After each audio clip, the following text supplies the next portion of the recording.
I'm Darren Anderson. I'm an instructional coach in Rock Springs for Sweetwater 1. I was secondary English teacher for 12 years before I took the coaching position in Rock Springs, so that's kind of my background. So the thing for today is Makerspaces with ELA, kind of combining Common Core with English language arts. That's what we'll be talking about. Since we're so small, we can do some introductions, right? Sure. So go ahead and... I'm Misty Sutton, and I work in Johnson County, Buffalo, in the elementary school library. Oh, okay. Very good. I'm Sarah Stefan. I teach K-2 computers at Jackson Elementary. Okay. I'm Clay Scheinberg. I work at Rock Springs High School as a paraprofessional.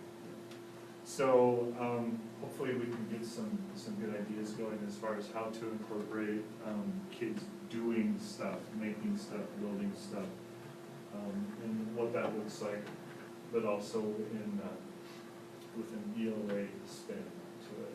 So are you familiar with Makerspaces? I'm working on a master's through Michigan State, and we've been talking about it. Oh, okay, okay. And we're actually, my library partner and I are starting Makerspaces. Ooh, So awesome. we don't have one set up yet, but Thinking of putting them on together. this fall, we're Awesome. Awesome. Okay, is it part of the curricular day or the after-school kind of thing? we're not sure yet how that's gonna look. Okay. We're thinking of using it also as a reward for Oh, okay. kids in the classroom to Sure. come down to the library and Cool. use it, yeah. Okay. So the idea behind Makerspaces is anything from, I guess we think of kids building with materials, but it's also kids, Makerspaces could be writing poetry, could be writing lyrics to a song, even writing an essay can be kind of a makerspace idea. So that's some different things that we'll go through here today. The QR code up there is a link to the slides that I have, so if you want to get on that and have that as a reference as we're going through this.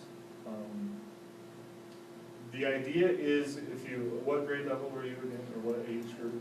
K2. K2, you're also K2. K2 in high school.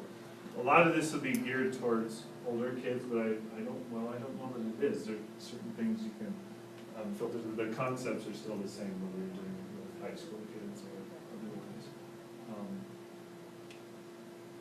Did you get that QR code up? Sure.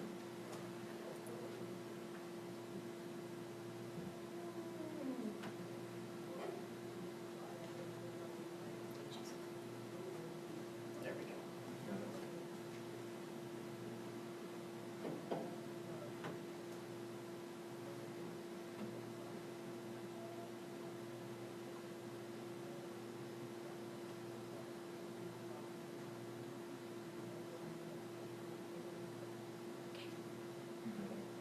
How long have you been in Buffalo? Well, I've lived in Buffalo for almost 12 years. Oh, have you? Yeah, Okay. but I stayed home with my kids. And Oh, okay. I've been back at the school for 5. Cool. I taught and coached basketball in Torrington for a Oh, long time, okay. so made several trips to Buffalo. We're all Chris Brzezinski fans, I think. Yes. Actually married a girl from Torrington, so that. Yes, yeah, So, yeah. interesting. Small world. It is, it is. So just a little bit of background on me and why this is so important to me, Makerspace, the idea of maker education. When I was as young as I can remember, I've had a pencil and paper and I would write stories and I would tinker with them. I would just try and retell these fantastic adventures or retell actual experiences I've had. From a very, very young age, that kind of started for me. As we got a little bit older, I remember my brother and I would, do you remember these devices? You put the cassette in there and hit play and record or however that, And I would make radio commercials with my little brother. I grew up on a farm in Idaho, and I remember making a commercial about coming to our ranch to buy hay and grain and that kind of creativity my brother and I had. This is Halley's Comet. when I was in sixth grade, it was, I guess, the last, or maybe there's been one since. I'm not a science person, I don't know. But Halley's Comet was big, and I remember my friend made up this thing about, there's a phone number you can call, we're gonna blow up Halley's Comet, shoot it out of the sky, you know, for little kids, that's what you think about in sixth grade. And I remember taking that idea and making this big poster kind of thing that we were gonna advertise, and just taking it kind of to another level. As I said, I coached basketball before, and I was always doing this, sitting in church, wherever it was, I'm drawing up plays and trying to devise and scheme and make things better, different for me. When I got into teaching, when cell phones really hit the scene, and it seemed like everybody got one like in 2 days, like one person had it, like 2 days later, everybody had one. And our principal at the time at Torrington High School challenged us, instead of telling, put it away, put it away, put it away, he says, how can you use it as part of your instruction? And so I embraced that idea, and so as part, this was obviously before smartphones came out, so you couldn't research and all that, it was take pictures, whatever, but when I'm doing vocabulary, I'm like, okay, you have this word out in the hall, find something, take a picture of it, bring it back, and we'll talk about how it represents.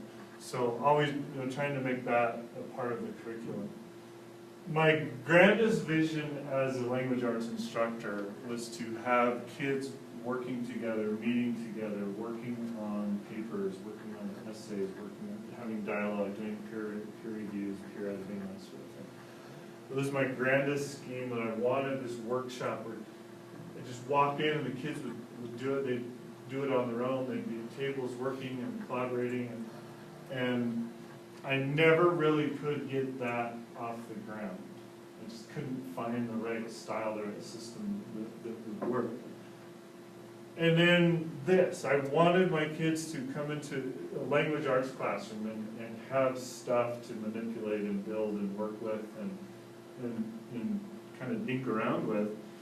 But again, I could never figure out exactly how that would look in my secondary language arts room. And then I came across Maker Education. And really this kind of has hit the scene in the last few, I think it's always been kind of part of school or part of education. But as far as a movement, the last couple of years, it's really hit the stage. So I've been an instructional coach. This will be my end of my 4th year at Rock Springs. And so I've never really, I don't have a class of my own anymore to try this in, but I'm trying to filter it in other classes. But for me, Maker Education has taken the best of all I wanted to do and given me an avenue to make it work in, as it says here, in any curriculum, but specifically in a language arts classroom.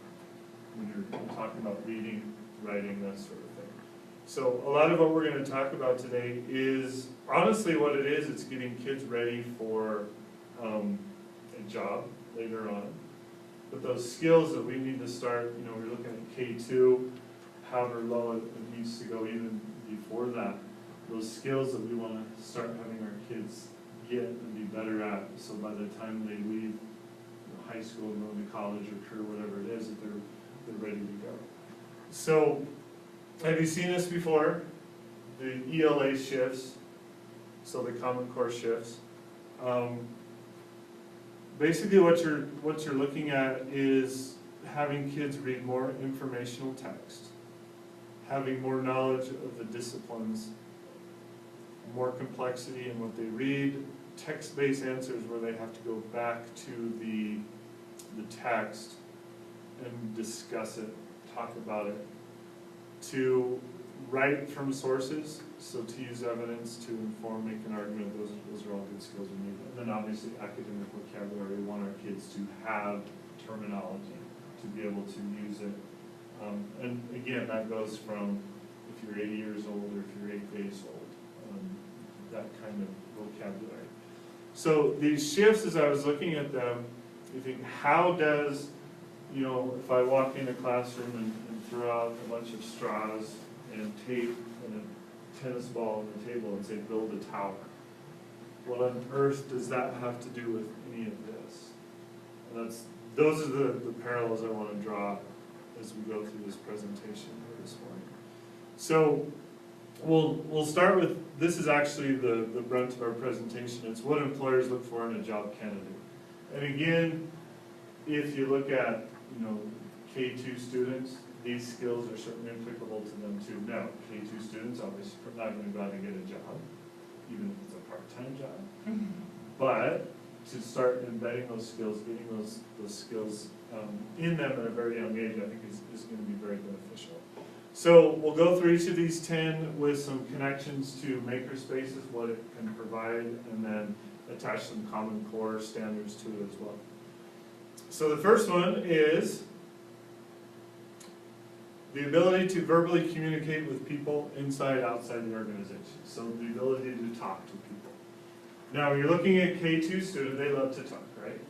High school students, they love to talk. They want to talk. But how good are they really at communicating with one another? Okay? Now, in my house right now, I have a 3rd grader and a 1st grader. I also have a 5th, 7th, and 10th, but that's a different story altogether. So my 2 youngest are girls, and they're 1st grade and 3rd grade. And they talk. They love to talk. But the ability to communicate is a little bit different. So with Makerspaces, here's a few things that can incorporate into any kind of project that you're going to do. So again, if I throw out some straws and tape and a tennis ball on the table and say, build something, they're going to have to, as a group, make decisions. They have to plan. They have to communicate on what's going on during the project before. They have to give feedback. They have to receive feedback from teachers, from other students, whatever it may be. Those are all skills that are applicable from K all the way to, again, to the top. Reaching out to others if you're stuck. How do I go tell someone that I'm stuck? How can I articulate where I'm stuck and why I'm stuck and what I need? So for Makerspace, if you're doing something like the straws with the tennis ball, whatever, and you kind of throw it out there, do we expect that I'm just going to throw it on the table and the kids are going to get busy and start building it, and I can go over to my computer and watch Netflix or check my Amazon order or something like that? You have to structure that, these kinds of things. How are you going to make decisions? Structure, put in some sort of turn-taking structure where the kids know. You get to talk for a bit, then you get to talk. Everybody has an equal opportunity to share their ideas. Then they understand what it's like to work as a group instead of just, and I don't know K2 so much, I suppose it's still the same. If you gave a group of 4 random kids a project like that and sat back, you'd probably have 1 or 2 of them that would get in there, I'm going to take control, you get out of the way, But if you structure it in such a way that the decision-making, the discussions and all those are turn-taking, they're very specific what you want them to do within that Makerspace project, you're going to get some better results. So here are, now there are a bunch of Common Core standards that would go with this, but if you're looking specifically at addressing standards with a Makerspace project, talking about communication, so the language standard 3, and I use the overarching CCSS standard, so it's not grade specific on most of these, but you want your kids to be able to apply knowledge of language, how it functions in different contexts, to make effective choices for meaning or style, so they're not yelling at each other, right, during the project, and to comprehend more fully when reading, writing, or reading, listening, or someone's talking to you, or I'm talking to someone else, you want them to be able to understand and use language in the right context. So again, I come in and throw a project on the table, tennis balls, straws, tape, whatever, they've got to figure it out. So instead of me just hoping or wishing that they figure it out, if I structure it in such a way that's tied to the standard and make sure that I have specific objectives I want them to accomplish, you can do Makerspaces in the ELA room and cover a language standard pretty easily. Okay. If you have any questions, comments anytime, go ahead and jump in. We're small enough, we're good to go. Number 2, ability to work as a team or in a team type structure. For little kids who are so into themselves and older kids who are into themselves, this is a difficult thing to do something, especially when you get, the older they get, right? You've seen this perhaps, that you've got a group of 4, you've got one that is so grade driven, it's like, I'm gonna do it, I'm gonna do it, I'm gonna do it, and the others might be lazy. The ability to work in a team, again, we're looking at Makerspaces, so I throw any kind of challenge or project out there. You're gonna, this group of 4, you're gonna write song lyrics about this story we just read or something like that. Give them that sort of challenge to do. They've got to plan, they've got to brainstorm, they've got to share ideas, they have to reach a consensus, which is a huge thing. We're just talking about K2 kids, 12th grade, whatever it is, to reach consensus about, yes, this is what we're going to do, but to put in a specific structure for them to know how to go forward and reach consensus. Making sure all their voices are heard. Those are all components of a makerspace. And for a Common Core Standards, speaking, listening 1, prepare for and participate effectively in a range of conversations and collaborations with diverse partners.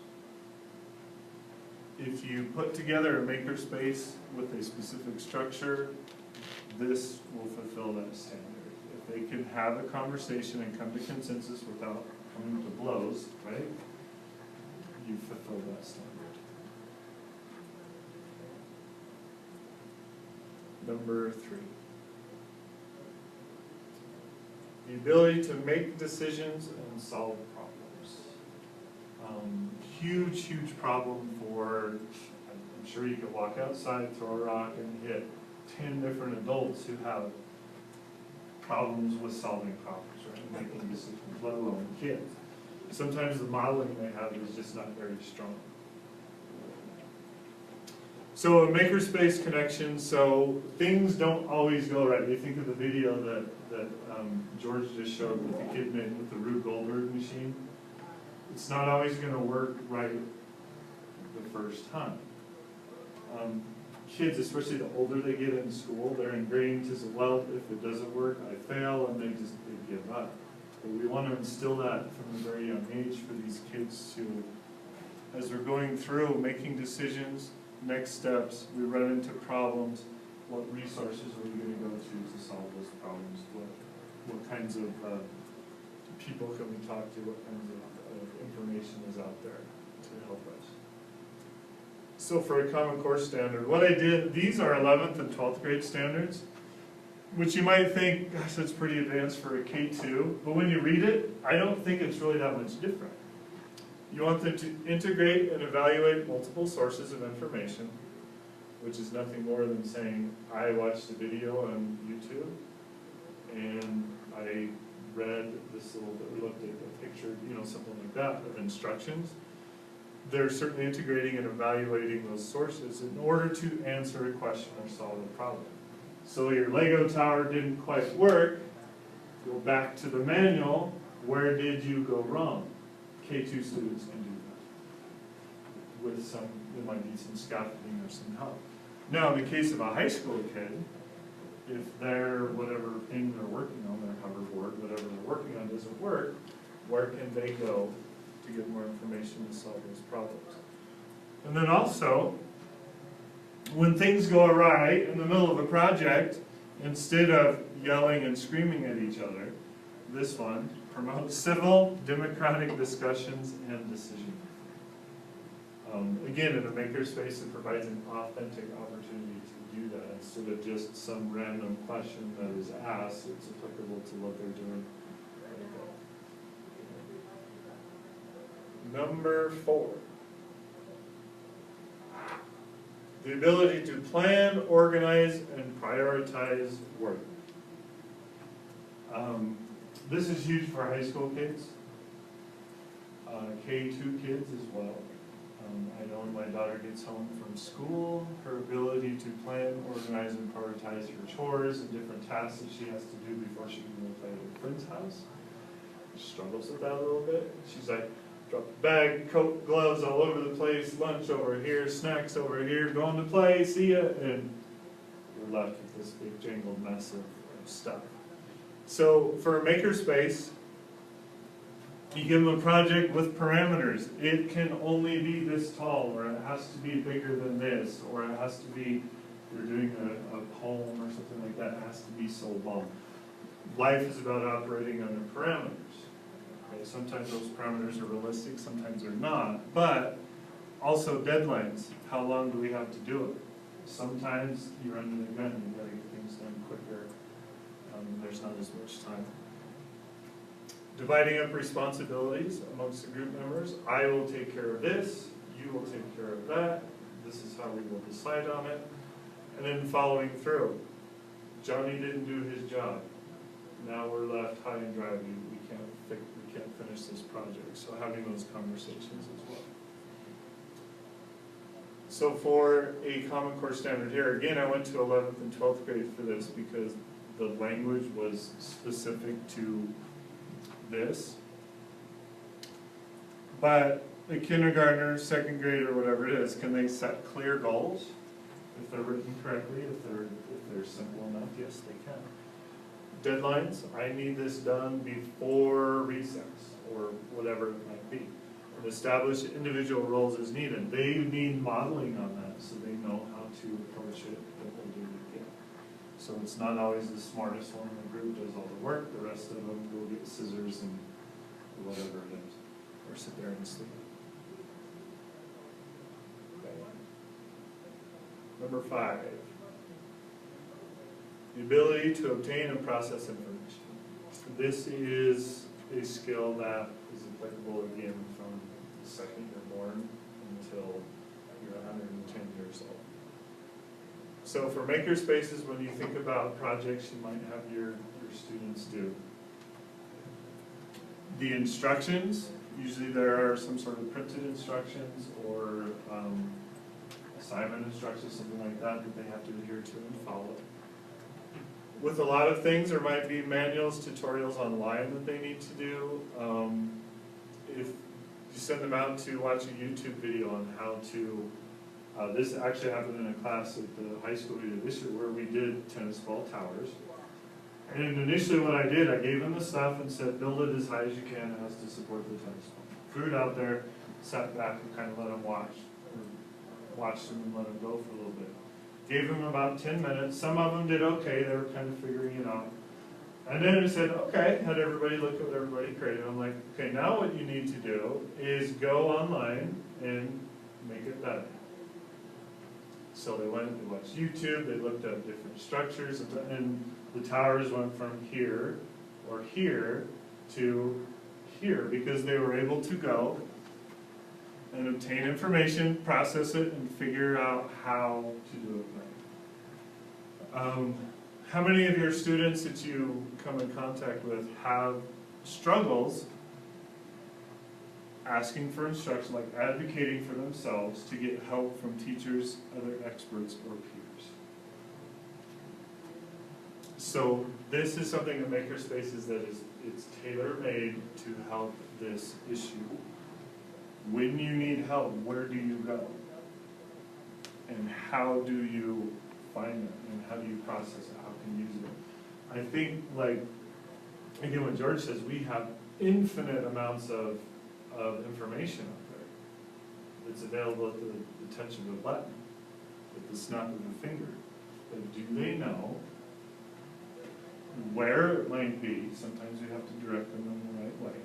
Not everything is answerable by Google. Most things are, but not everything. And then how can they process that information? So once it's there, okay, here's a website, and they sit there and go, I got nothing. You know, help them to be able to decipher that and process it. So this is the RI standards 1 through 3. And if you know anything about Common Core, I think we spend, if you do ELA, we spend a lot of time on this. but we spend a lot of time on it with maybe books and resources and materials that are outside the context of anything else. Here's a story, read it, answer the questions because you have to, right? There's maybe no other reason why you need to do that. But if it's part of a project that they're doing, they're writing a song, they're building a model, whatever it might be, they're learning how to code on the computer, something like that. If they're doing 3D modeling, for example, and they have to know how to make a 3D model of an airplane or something that they want to do, and they're stuck and they can't quite figure out how to do it, and so they go to YouTube and watch a video. What are they doing? Are they reading closely? And in this case, reading and listening are very closely connected, right? Because text doesn't have to be written word. Text can be a movie. Text can be a picture, any of that. They determine what the text says. They make inferences. They will cite specific textual evidence. They will determine central ideas, summarize. They'll figure out key supporting details. They'll analyze how this idea goes with this idea. We did this first, then this happened after, or we did this first, and that's why this didn't work. They will start figuring those things out in something that is authentic and meaningful to them. Because here's this thing I'm building, it's something I want to build. It'll be more meaningful to them in a makerspace kind of situation. Number 6.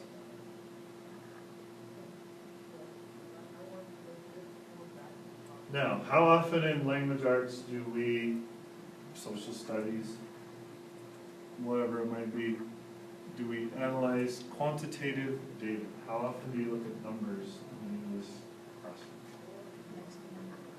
Next to none. The math people, science people, they do that kind of stuff. We don't need to know that. Right? They'll get plenty of that over there. In a makerspace kind of situation, this is where you go a little cross-curricular and it's okay. What are the specifications of this thing you're going to build? Are there any measurements involved? Do you have to look at diagrams to figure out how this might fit together? And they need to act effectively on data recommendations. So if they're designing something in a 3D program, for example, and it doesn't quite look right, they have to understand all of these things in order to act effectively on recommendations that they're getting back from feedback from peers or teachers or whatever it may be. So there are opportunities in a library setting, in a social studies setting, in English setting, to have them look at quantitative data. It's not a stretch. Especially when we're looking at doing more informational text. It's not a huge stretch in the makerspace connection. Now, if you were to hand them some sort of technical manual on building houses or something, slap it down and say, let's figure this out. No. Well, you said, we're going to build a greenhouse out back and grow our own plants. Oh, now, how big does it need to be? Are there any diagrams that we get? So then they're going to start looking at qualitative or quantitative data in order to figure those things out. Those kinds of things, if you're building a planter box for Mother's Day with younger kids, even things simple as that for your younger kids, it's going to be very meaningful for them. So an RI.7 standard, integrate and evaluate content presented in diverse formats, including visually and quantitatively, as well as in words. So if you have, say, we're going to build planters boxes for Mother's Day, you go give it to your mom, it's going to be awesome. This is how big it needs to be. This is what we're going to build it out of. Here's a diagram that shows you how to build it. They're going to cover that standard.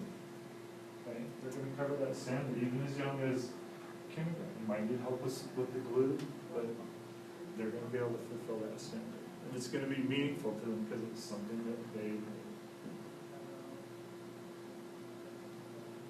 Number 7. Now, technical knowledge related to the job. And for a kindergartner, first grader, second grader, what is their job? To participate in what? If you were to say, walk up to a kindergartner and say, what is your purpose? What are you? They always say to play. Yeah, exactly, right? Play. Playing is their work. That's how they discover the world, right? If you walk up to an adult and say, what is your job? What would I say? Oh, I'm a systems analysis, or whatever. I mean, if someone were to ask you, what's your job, what would you say? Librarian. People ask, what's your job? I like to play. That's not what I say, that's what I want to say. I like to goof around, right? I like to have fun doing what I do. So, technical knowledge related to the job. If my job is to enjoy myself, I need to know the technical knowledge related to that. So when you're looking at Makerspace connections, I need to know this kind of stuff, manuals, tutorials, you know, if I'm building something pretty intricate, I'm going to need to know some of that stuff. But how many of you have done a DIY project at home or somewhere where you looked on YouTube for how to do it? Raise your hand. Okay? Because we can learn so much on YouTube, right? We can learn so much. Kids do the same thing. If you have kids who play Minecraft or video games, they want to go find the cheats, right? My kid does this at home all the time. Cheats. Goes to YouTube. Cheats for this, watch it. Oh, that's how they did it, and figures it out, right? Technical knowledge related to the job. If the job is to build a building in Minecraft, that's where they're going to go, is those tutorials, okay? Also, you're looking at the older you get, job-to-job connections, okay? So if I am an architect, okay, I'm going to have job-to-job connections with that. I'm going to know my side, I need to know other people's side of it, so we can bring it all together. And then summary and practical application of text. I need to be able to read or see something, whether it's a good instructional video, whether it's a manual. I need to be able to summarize that and apply it in a practical way. If I can't do that, I won't be on the job very long. It's just kind of the way it is. Kids are the same way. If they can't look at a YouTube video and figure it out, and if they don't know where to go to find the other information, they're going to have to turn it over to somebody else who has the technical knowledge related to that job. It's not to say they can't learn it, but you're better off if you do know those things related to the job that you might want. So this one is the Reading Standard 10. Read and comprehend complex literary and informational text independently and proficiently. Again, this is one that we typically give them a novel to read, slap it out there, we'll talk about it, do some questions, we'll give them an article, something like that. But if they can do that within the context of their own, something they're building on their own, something they're making with a group, their friends, it becomes that much more meaningful. And it works in a language arts setting. Number 8. Proficiency with computer software programs. Again, as George said in the keynote, the technology we have today will be old tomorrow. Just how it works, right? It's relevant now, in 5 years from now, or whatever it is, it's like, you know, I mean, who uses PowerPoint anymore, other than me? This is PowerPoint. But we need to be proficient, our kids need to be proficient with software that they're going to use in school, okay? Do your K2 kids have access to a learning management system? We use Google Classroom. Use Google Classroom, and you've got kindergartners getting on there? Not kinder, I first and second. First and second, but they're on there and they know how to navigate through it. Everybody loves waffles, and navigate through Hey, there you go, there you go. So they need to be proficient in that in order to have access to the things that they need, okay? Rock Springs High School, we've made the jump from my big campus, which is going away, to Google Classroom, and then other things as well. There are some kids, you go into the classroom and it's like, okay, if I do a model lesson or something, I might go to Google Classroom, here's the code to log on, and then some of them do it, and you've got some that are like, I don't even know how to, where's this? I don't even know how to log on. They're just not aware of how to do that. It slows them down because you can't participate in what I have going on if you can't log on. Yeah. It's amazing, we had a new kid move from Utah this year, to second grade, and that day, I was like, well, we're in the middle of a project in Google Classroom, and because he'd already used it there, he knew how to add it, he picked up right where everyone There else you was, go. and it was kind of like, oh, I get it, oh, I get it now, because like, this just saved me 3 weeks. Yeah. Because what would the alternative be? I mean, have a peer help him along as I'm still helping everyone else, Yeah. and then slows down them inevitably. But it was amazing, he just was like, oh yeah, I've used this, I know. Good to go. We had kids at the high school. I was helping out the computer teacher do a lesson. Had a kid that was brand new that day. He's like, I don't know what Google Classroom is. So it's like, just sit by this person, you know. And then there was another one who had been in the class, couldn't remember his password or got messed up or something. So he had to sit and watch somebody else do the same thing. But having the proficiency with whatever the program is, it helps you. Most business settings, I say most, all, I can't think of a business anymore that doesn't have some sort of sophisticated, at least for them, software program that they use. Every retail job I've ever had, they I have do. a friend- Staples especially. Yeah. I have a friend who works, or coworker whose husband works with cattle, like, I don't know what he does, but in the state, he's like out checking cattle, normally has to go and like, Right. and now he has a tablet he carries around that has an attachable keyboard and attachable printer, and he's like, why is this here, but I mean, it's Yeah. everywhere. Between Rock Springs and Flaming Gorge, my wife and I were driving down that way a month or so ago, and there were sheep herders were out there. They just had their sheep going and had their little hut.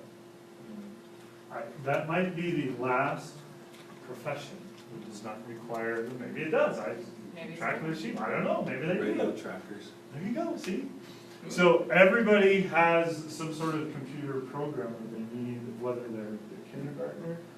My first grader, before, she started reading when she was 3. She taught herself, we read to her and stuff. She's wicked smart, thankfully, because she'll take care of us.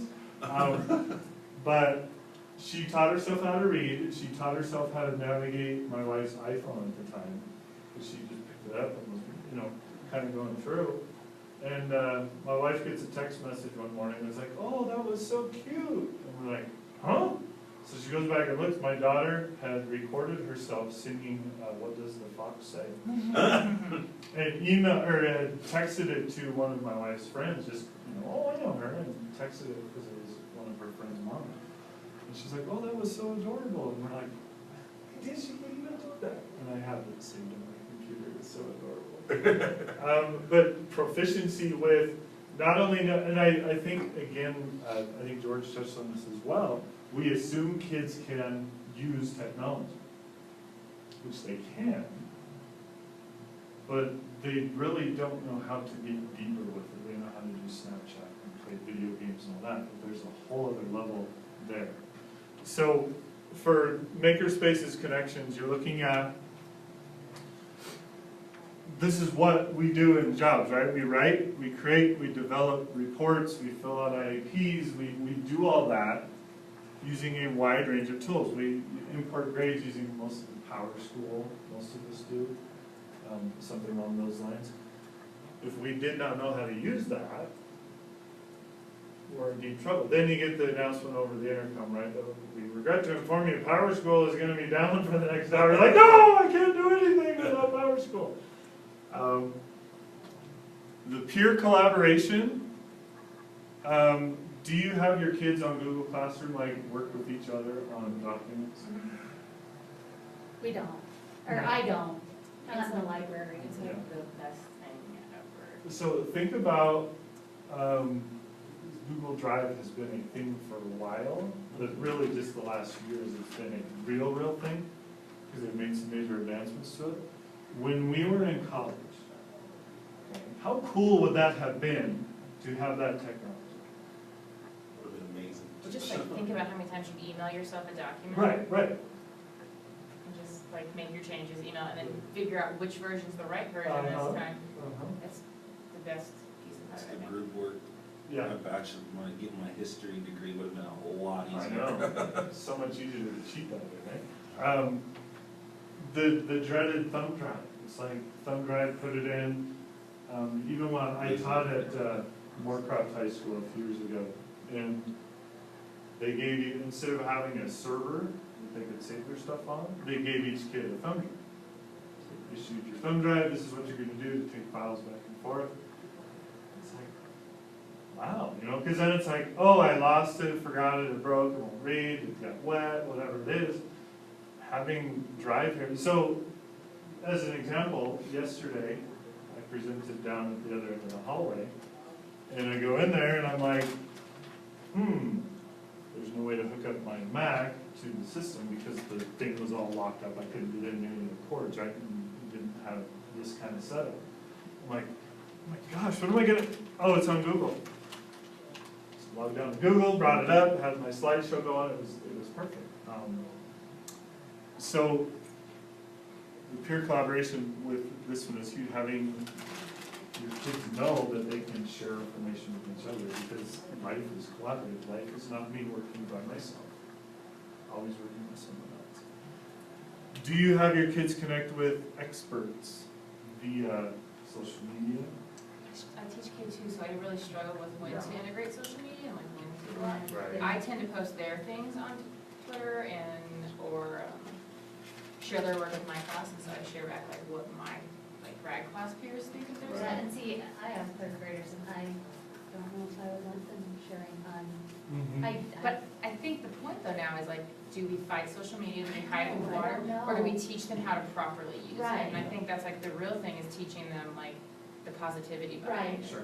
Well, and like with speech and debate, because I was helping Ms. Stevens as a volunteer coach, we used it all the time because it was an easier way to share the scripts, share edits, share all that stuff, and then it's our main chat room, because we would send kids on 4 different tournaments, because our team's so big, so we'd have a kid going to the group going to Casper, another group going to Utah, another group going to Right. Kentucky, Right. and the way we communicate is through Messenger, and that's how we keep up on what everyone's doing. So it, you know, it's a catch-22 because there's crap out there. And that crap sometimes comes when you don't want it to, you know, but is that a reason to keep them away? It's a touchy subject on parents, and it's touchy, but within like a closed circuit, teach them how it works, and then as they get older, you can kind of gradually release them through. I just realized the time went by like so fast. Oh, yeah. So, writing standard 6, using technology to produce, publish, interact, collaborate with others. And again, if the QR code, all these slides are on there, that you can go back and look and see. I'll try to get going here so we don't. Number 9, ability to create and or edit written reports. Writing skills are needed. It may not be full-blown like doctoral thesis and that sort of thing, but for Makerspaces, project progress logs, technical writing they might have to do, creative writing can be there. And always revise and update. It's not right. And this is where the writing process would be so good to put in as a Makerspace project, where they have an opportunity to write about what they want to write about, and having kind of that workshop model where they revise and update. So CCS, it's all the writing standards, it covers all of them.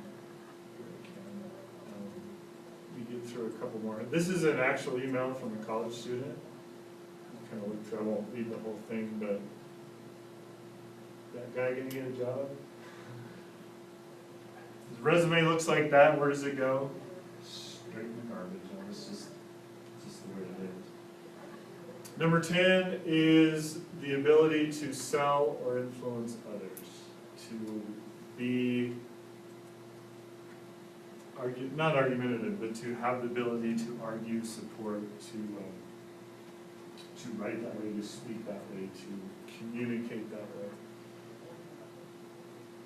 Being able to use the right vocabulary in the right way, evidence, any of that stuff. Giving presentations, selling proposals, any of that. So important, so powerful. Okay, gosh, this went by so fast. How does it work? Ask a good question, that'll help them. You know, I don't have time to cover all. So what I'm gonna do is leave you with